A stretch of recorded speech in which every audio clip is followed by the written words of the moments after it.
téléspectateurs, amis d'Africa Fiesta et GLTV, Good Life TV, bonjour. J'ai le réel plaisir de vous présenter une nouvelle émission, La Découverte. La Découverte, une émission qui va vous faire découvrir des différentes personnalités dans chaque domaine de la vie. Aujourd'hui, nous commençons avec un monsieur, un politicien, un jeune politicien. Il s'agit bien de monsieur Didier Bolozi, le fils d'un grand Bolozi, le général, à l'époque du feu président Mobutu. Tout à l'heure là, il va faire son entrée et vous allez découvrir ensemble avec moi sur mon plateau, monsieur Bolozi.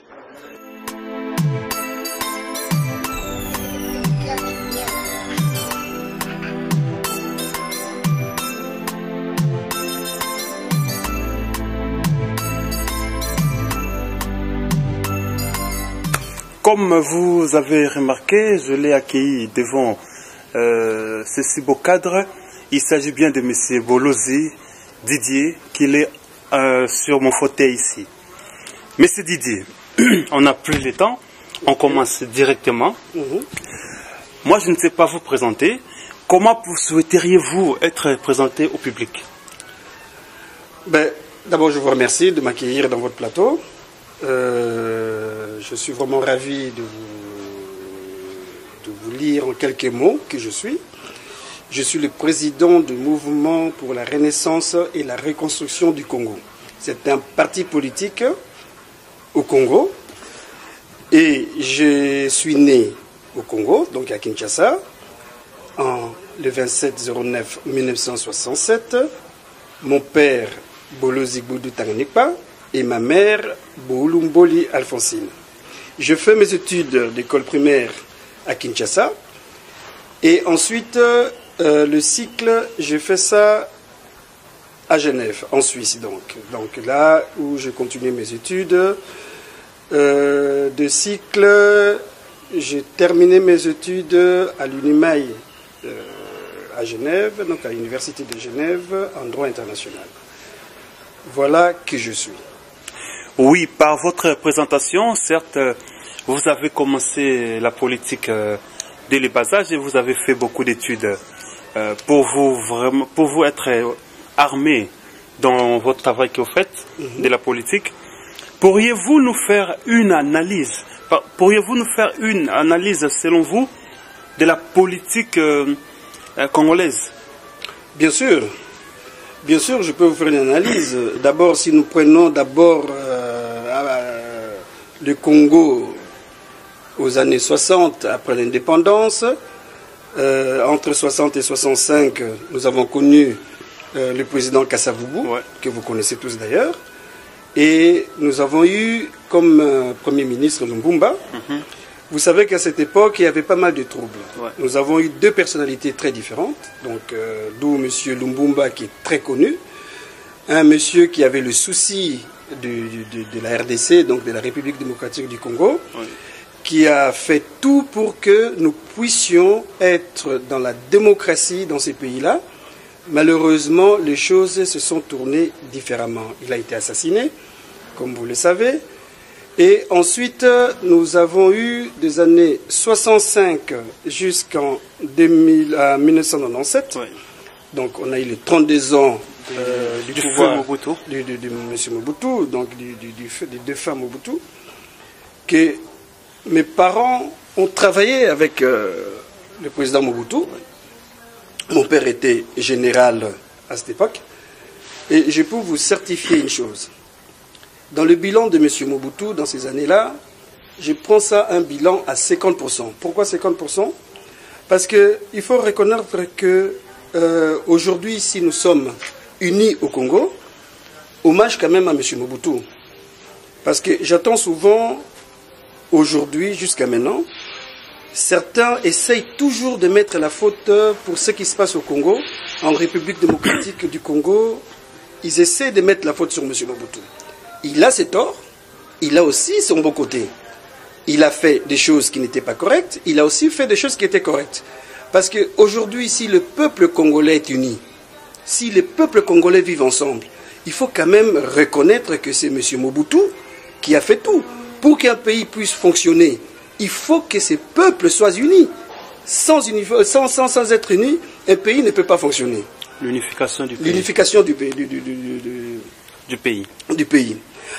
Alors, prenons d'autres exemples de tout ce qu'on a connu au Congo, du côté négatif de M. Mobutu, qui a quand même pris le pouvoir pour lui-même.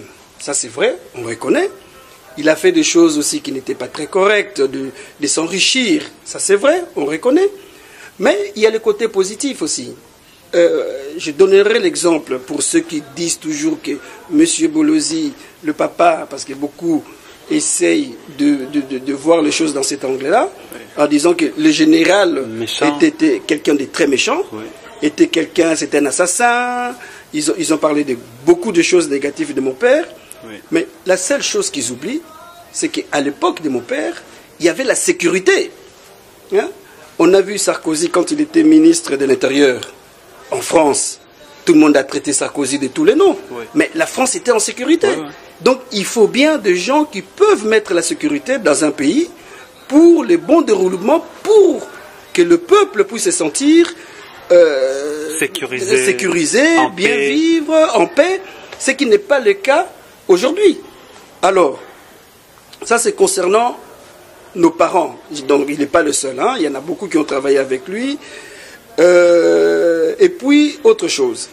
Je suis le fils de mon père, mais je pense que en droit, on nous apprend, on juge la personne par soi-même. On ne juge pas quelqu'un par rapport à son père ou sa mère ou son oncle ou je ne sais qui. Hein? Donc, le peuple congolais doit comprendre une chose. Le Congo, c'est un pays qui doit rester uni. Et pour que nous soyons unis, faisons attention à des choses ou à des dires qui ne sont pas très corrects. Voilà sur ce point concernant un petit peu, je voulais éclaircir un peu cette situation de mon père. Je reviens maintenant sur M. Mobutu, qui est décédé d'ailleurs. Maintenant, ça fait quand même déjà un bout de temps. Et je pense que son bilan n'était pas aussi négatif comme on veut nous faire croire.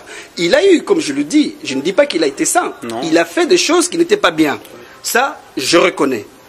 Il a aussi fait des choses qui étaient quand même très bien.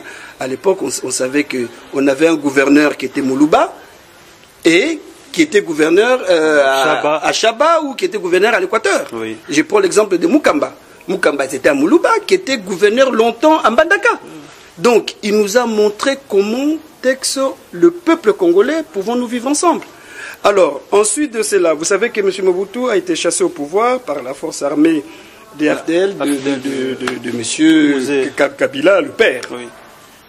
M. Kabila, le père, nous a amené des Rwandais au pays, que nous subissons d'ailleurs jusqu'à aujourd'hui.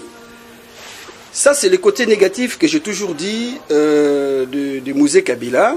Il ne savait pas, il ne connaissait pas très bien ce qui lui attendait en devenant président de la République démocratique du Congo. Aussi, autre chose, il faut bien souligner, parce que les gens ne comprennent pas ça. Mouzé Kabila est arrivé en République démocratique du Congo, au Zaïre. Il a changé le nom du jour au lendemain. Ce qui est très étonnant, c'est que la communauté internationale a accepté, sans toutefois que nous puissions, nous, peuple congolais, se mettre ensemble pour choisir un nom ou voter par référendum. Le nom entre le Zaïre et le Congo. Donc, il nous a imposé, en fait. Il nous a imposé quelque chose qui nous a fait beaucoup de tort. Parce que pour moi, le nom République démocratique du Congo, on est un peu sous la colonisation encore, ces noms qui reviennent du Congo, donnés par des Belges. La colonisation belge. La colonisation belge, il faut oublier tout ce qui est colonisation. Et d'ailleurs, suite à cela, jusqu'à maintenant, nous avons toujours beaucoup de soucis, parce que le nom Congo, pour moi, ça doit être chassé de ces pays-là. Donc, si je comprends bien, M. Bolozi, au pouvoir aujourd'hui, du coup, vous changez le nom? Non, je laisse au peuple choisir. Je mettrai le Congo, je mettrai le Zaïre, je laisserai le peuple choisir. Parce qu'il faut donner, c'est le peuple qui nous nomme, c'est pas nous. Qui venons avec un pouvoir en disant, voilà, aujourd'hui, je me nomme, je suis président de la République. Et ça, c'est ce qu'on appelle, c'est ce qui s'est passé d'ailleurs, hein, avec M. Mobutu, hein, et c'est ce qui se passait avec M. Mouzé. je pense aussi qu'il y a un côté positif de M. Mouzé. Quand il a compris les intérêts du Congo, je pense pour moi aujourd'hui, il allait être un grand président. Quand il a compris, il a vu tout ce qui lui a été proposé par l'extérieur, il n'était pas d'accord. Et on voit tout de suite, quand on n'est pas d'accord avec les mêmes personnes qui continuent à nous harceler, à nous faire du mal, on voit ce qui se passe. Ouais. Alors, il a été assassiné, de nouveau, et commandité par qui? Dans notre pays, jusqu'à maintenant, cher monsieur le journaliste, nous n'avons toujours pas eu un candidat, ni un président qui a été nommé par le peuple. Ouais. C'est toujours depuis les années 1960 jusqu'à maintenant, on a toujours eu des présidents désignés par d'autres personnes. Mais les élections qui s'est passées dernièrement, on a voté Kabila. Le peuple a voté Kabila. Quand nous prenons le bilan de M. Kabila, Joseph Kabila, qui est actuellement le président de la République démocratique du Congo, chers confrères, chers amis, nous avons bien vu à la télévision pas mal, beaucoup de sacs qui n'ont pas été ouverts. Je ne dis pas que M. Kabila a perdu les élections, je ne dis pas non plus que M. Kabila a gagné les élections. Pour quelle raison? Oui. Parce que pendant les élections, il s'est passé énormément de choses. Oui. Pendant les élections, il y a eu tellement de fraudes que nous pouvons qualifier des élections 2006, les élections 2011, pour moi, ce ne sont pas des élections démocratiques. Voilà. Et si je dois faire maintenant un bilan pour terminer sur votre question, oui, un dernier bilan sur le gouvernement actuel, un bilan médiocre. Ah bon? Très médiocre. Depuis M. Kabila, ça fait 14 ans qu'il est au pouvoir. Quand vous dites que le bilan est médiocre, moi je peux peut-être vous contredire, parce qu'on voit bien à la télévision, partout, il y a les routes qui sont en construction, il y a les nouveaux bâtiments, il y a la réunification du pays, c'est-à-dire relier les provinces entre provinces. Et du coup, M. Bolozi, vous dites que le bilan est médiocre. Comment vous justifiez ça? Mais écoutez, chers confrères, un bilan médiocre, c'est quoi? Qu'est-ce qu'un peuple attend d'un président de la République? La sécurité, l'économie et en plus le développement. Dans ces trois choses que je viens de vous citer, quand nous regardons du côté économique, quelle est l'économique aujourd'hui du Congo? Pouvons-nous même dire que au Congo, nous avons même 85% seulement qui vivent correctement au Congo, le peuple.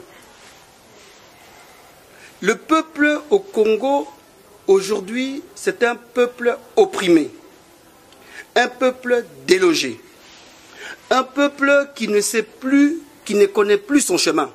Les Congolais ne se retrouvent pas. Un peuple qui ne sait même plus distinguer le rouge ou le noir. Pourquoi je dis ça? Ces gens ont faim tous les jours. Quelqu'un qui a faim, vous lui posez la question, vous dites, mais qu'est-ce qu'on va faire demain? Mais il ne sait pas vous répondre. Son problème est d'abord de se préoccuper de sa santé. Nous avons ces gros problèmes. On a vu ce qui s'est passé à la foire, à la Fikine, à Lemba. Comment vous pouvez dire que les routes, je pense que que ce soit les routes, que ce soit les beaux immeubles que vous en parlez, moi je pense que la première chose d'abord, c'est de ne pas laisser son peuple dormir dehors. Quand on déloge les gens, les peuples congolais pour les intérêts des Chinois, Et après, vous venez, vous dites, non, écoutez, tout va bien au Congo. Hein? Alors, on va travailler pour qui? Pour les routes ou on va travailler pour le peuple? Bon, c'est à vous de voir. On continue, M. Bolozi. Merci bien pour l'analyse que vous avez faite depuis 1960 jusqu'à aujourd'hui 2014. Vraiment, ça montre que vous avez la maîtrise de votre pays, le Congo, la RDC, l'ancien Nord, les Zaïre. Mais Didier Bolozi, fils d'un homme, comme j'avais dit au début, le général Bolozi, du régime du feu Mobutu, que je salue en passant le général, mes salutations. Craignez-vous pas d'emboîter les pas de vos pères qui ont dirigé le Congo à l'époque du Zaïre? Si vous ne risquez pas, quel est des si spécial que M. Bolozi va apporter au Congo? D'abord, il faut savoir une chose, cher ami. S'il y a des personnes qui sont bien placées aujourd'hui dans ces pays pour gérer ces pays, c'est bien nous les autres. Parce que nous connaissons les bilans positifs et négatifs de nos parents. Et il ne faut pas oublier une chose, surtout dans mon cas, je connais le problème du Congo et je sais où trouver les solutions. Ah bon? Et quand je dis je sais où trouver les solutions, l'avantage que j'ai, c'est que j'ai beaucoup voyagé, j'ai vécu en Europe, j'ai vu comment les Européens travaillent, j'ai été aux États-Unis, j'ai vu comment les Américains travaillent, j'ai beaucoup voyagé en Afrique, j'ai vu les erreurs des autres pays africains. Aujourd'hui, s'il y a des personnes qui peuvent arranger ces pays, il ne faut pas oublier une chose. Il y a énormément de Congolais de la diaspora qui sont tellement intelligents, qui veulent que travailler dans ces pays-là, qu'on ne leur donne pas la chance de travailler. Il ne faut pas oublier qu'il y en a énormément qui sont ici, en France, en Belgique, en Suisse, aux États-Unis, partout ailleurs, qui ne demandent que de travailler. Parce que nos parents, les erreurs qu'ils ont commises, vous pensez vraiment qu'on va commettre les mêmes erreurs? Je ne pense pas. Parce que notre souci à nous aujourd'hui, après l'expérience que nous avons vécue avec l'extérieur, nous voulons que notre pays aille de l'avant. Nous voulons que le peuple congolais reste uni. Ce que je veux vous dire aujourd'hui, monsieur le journaliste, il faut comprendre que nous sommes arrivés, nous sommes le seul et l'unique pays où des choses qui se passent en République démocratique du Congo, si vous expliquez à quelqu'un qui ne connaît pas ce pays, il va vous prendre pour un malade. À ne pas oublier une chose, la MONUC, donc des Nations Unies, ça fait 14 ans que ces militaires sont au Congo. On a accusé les militaires congolais d'avoir violé les femmes congolaises. On a accusé les militaires congolais d'avoir assassiné les Congolais. Mais c'est une chose qui n'est pas vraie. Ça fait 14 ans que ces gens, les militaires des Nations Unies, sont au Congo. Mais la guerre et ça fait 14 ans que ces gens sont venus au Congo, ils n'ont pas leurs femmes. Qui est cet homme qui va rester 14 ans? Un jeune, 14 ans, sans femme. Et vous allez demander que, mais qu'est-ce qu'ils font? Mais c'est eux, les violeurs. Ah bon? Ils ont violé les femmes congolaises. Mais ça, au niveau international, ils ne veulent pas. Si vous dites, ils vous disent, chut, il faut se taire. Nous ne pouvons plus nous taire. L'heure n'est plus à se taire. Il faut dire les choses telles qu'elles sont. Ça, c'est une des choses. Une des plus graves choses aujourd'hui au Congo. Où est la place du Congolais dans ces pays-là? Est-ce que le Congolais a encore un pays? La question que chaque Congolais doit se poser aujourd'hui, c'est ça. Est-ce que nous avons encore un pays? Nous sommes occupés à nous maltraiter sur des futilités, des accusations inutiles, des choses qui ne tiennent pas la route au moment où les vraies choses sont en train de se faire ailleurs. Voilà un peu ce que moi je pense. Mais cette idée, on va développer dans les prochaines émissions. Ce n'est pas la dernière fois que vous êtes invité ici. Certainement, on va avoir des occasions de développer les autres sujets. Mais cette idée, quel regard portez-vous sur la diaspora congolaise? Écoutez, il y a, comme on dit partout, il y a du bon et du mauvais partout. Oui. Okay? La diaspora aujourd'hui, moi personnellement, je conseillerais chaque Congolais vivant à l'extérieur du Congo de retourner au Congo. Le Congo a besoin de son diaspora. Ce pays, la République démocratique du Congo, ne pourra jamais fonctionner sans le diaspora. Tout comme ceux qui sont sur place ne pourront pas aboutir à quelque chose sans l'aide de leurs frères. Les uns et les autres, nous en avons besoin entre nous pour le meilleur développement de notre pays. Monsieur de Bolozi, quittons un peu le Congo, parlons un peu de l'Afrique en général. Récemment, il y a eu une grande révolution au Burkinabé. Les années passées, il y a eu la Tunisie, l'Égypte et la Libye.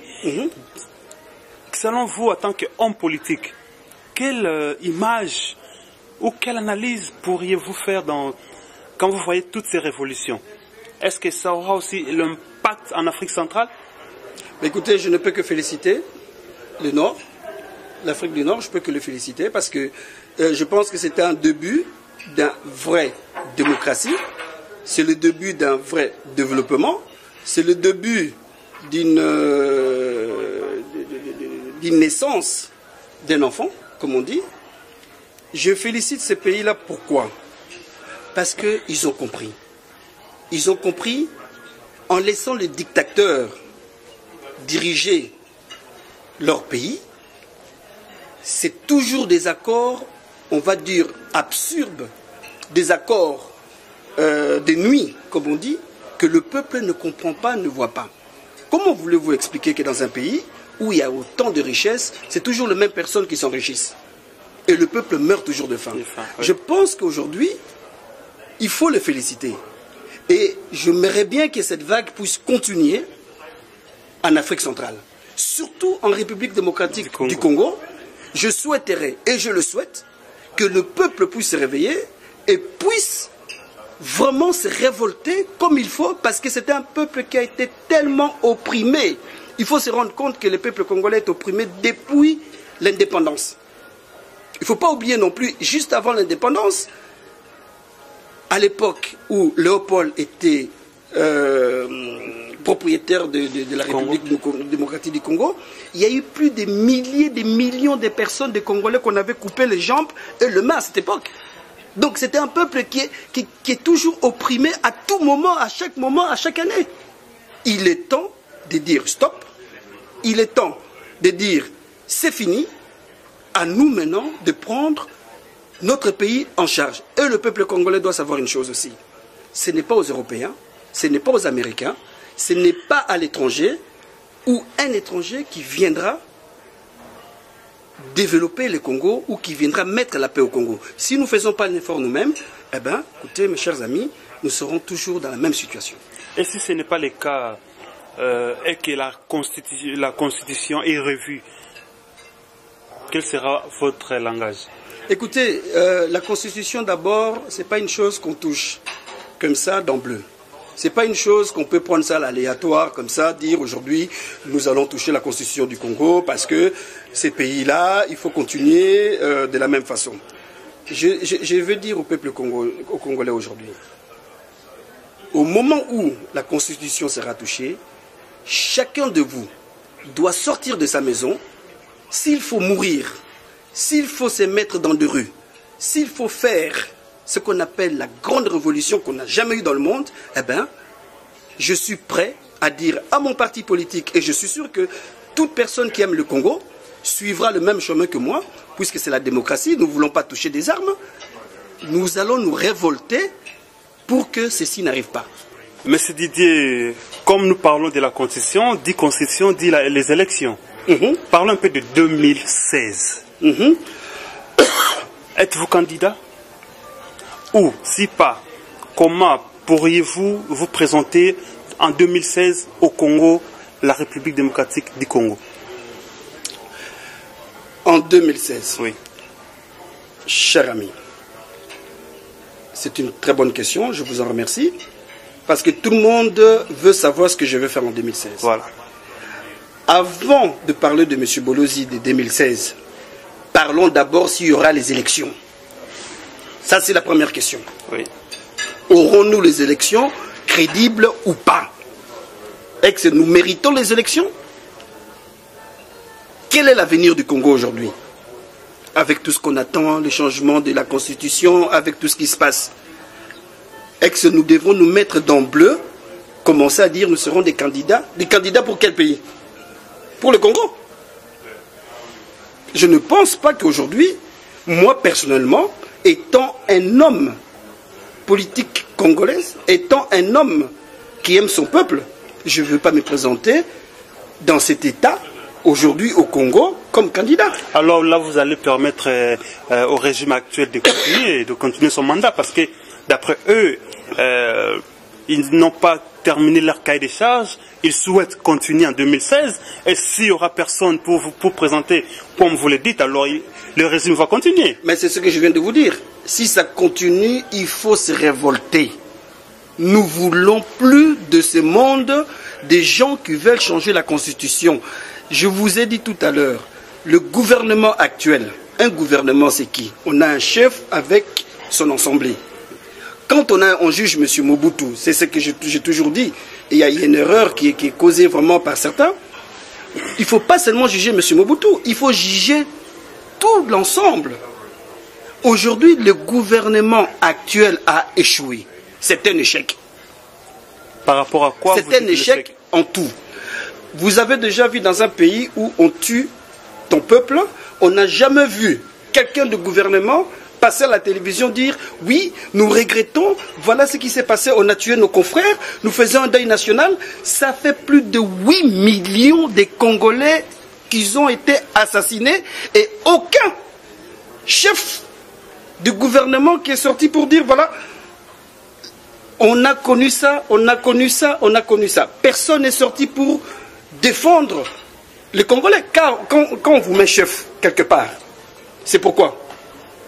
Quand le peuple vote un député, c'est pour que ce député puisse défendre ses intérêts au Parlement. Quand on vote un chef, c'est pourquoi? C'est pour qu'il puisse défendre toute une nation. Mais cette nation qui est opprimée tout le temps, pouvez-vous me dire aujourd'hui que nous allons nous mettre ensemble pour aller encore au niveau des élections? Alors là, quelle est votre position alors? Ma position, vous le saurez au moment où les choses seront changées.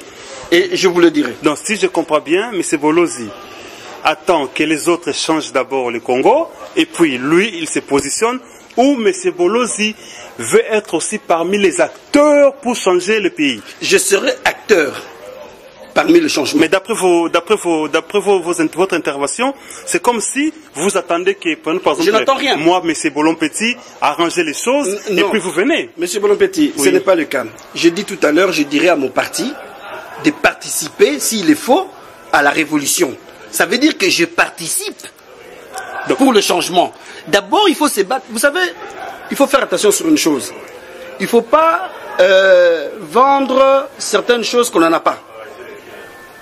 On n'a rien. Par là, vous voulez Ce que je veux dire tout simplement, avant de parler des élections, il faut d'abord voir les vrais problèmes à la base.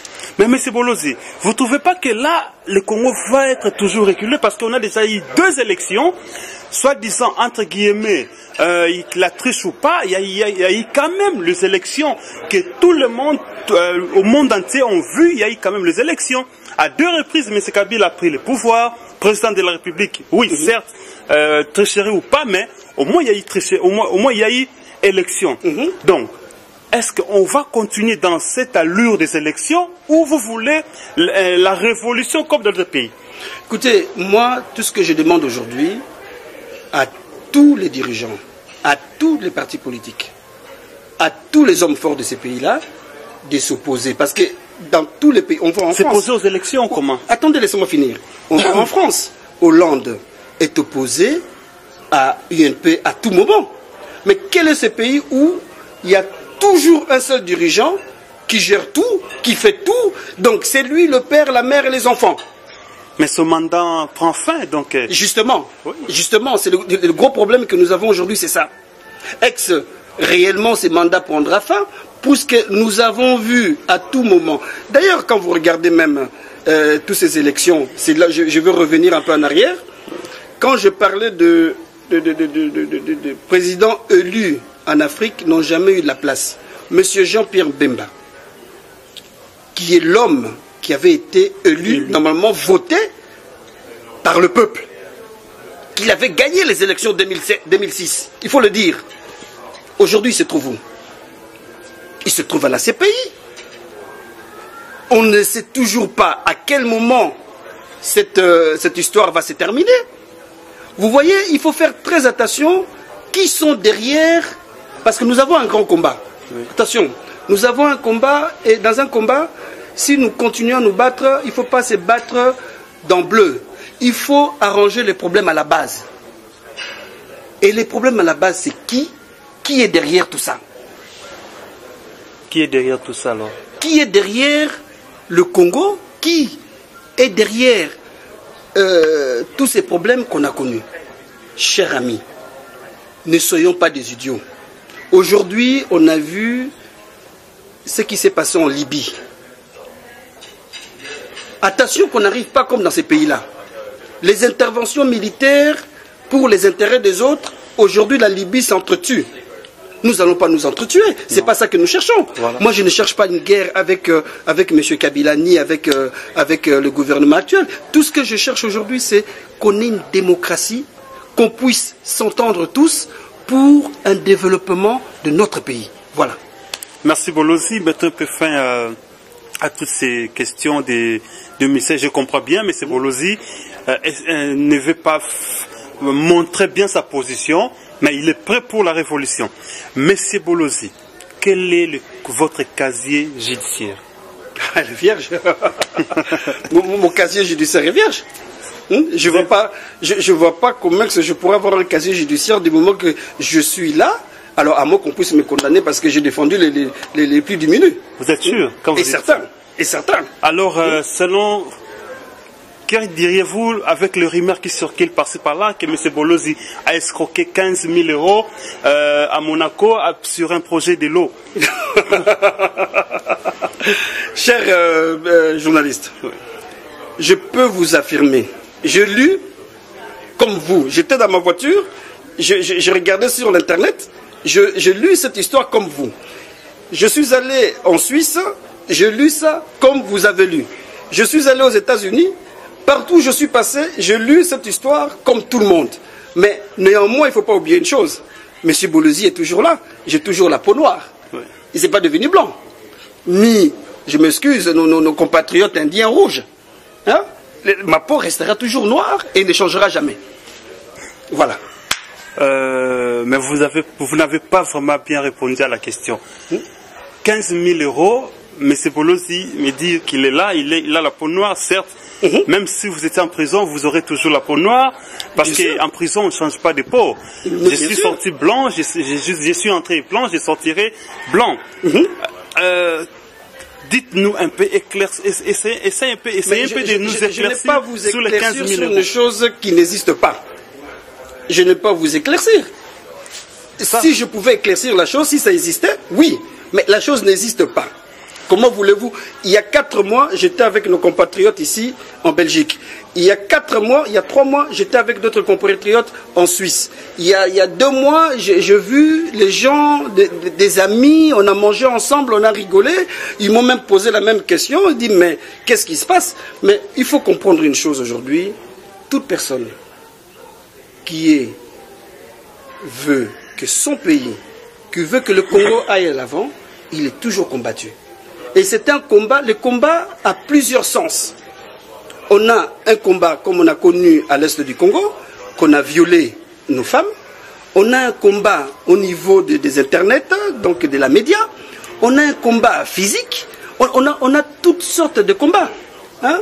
Donc, on s'est fait attaquer, et je suis sûr et certain, hein, demain ou après-demain, vous allez encore entendre une histoire à Blakatabran sur M. Bolozi. Hein? Ça, c'est inévitable, malheureusement. Donc, M. Bolozi a affirmé qu'il n'a jamais été arrêté. Il est bel et bien libre pour toujours. Donc, il n'a été jamais inquiété. Donc, l'histoire des 15 000 euros, chers téléspectateurs, c'est une fausse histoire selon M. Bolozi. Mais nous allons un peu aller plus loin dans les jours à venir pour un peu essayer de faire des investigations, voir être vraiment avoir des éclaircissements sur cette histoire. Monsieur Bolozi, nous sommes à la fin de notre émission. Qu'est-ce que M. Bolozi souhaiterait qu'on lui pose des questions et que moi, Patrick, je n'ai pas posé?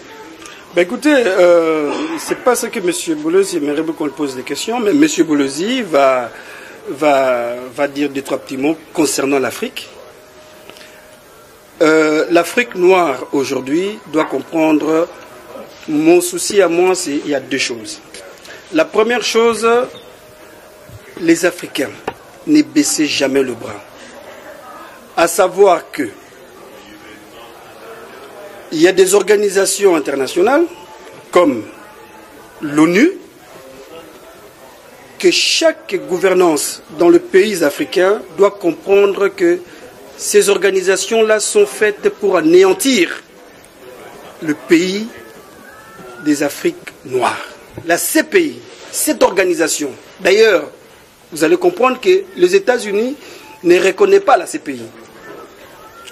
Pourquoi que c'est un grand pays comme les États-Unis ne reconnaît pas la CPI? Parce qu'on dit Cour pénale internationale. Donc tout le monde est censé les reconnaître.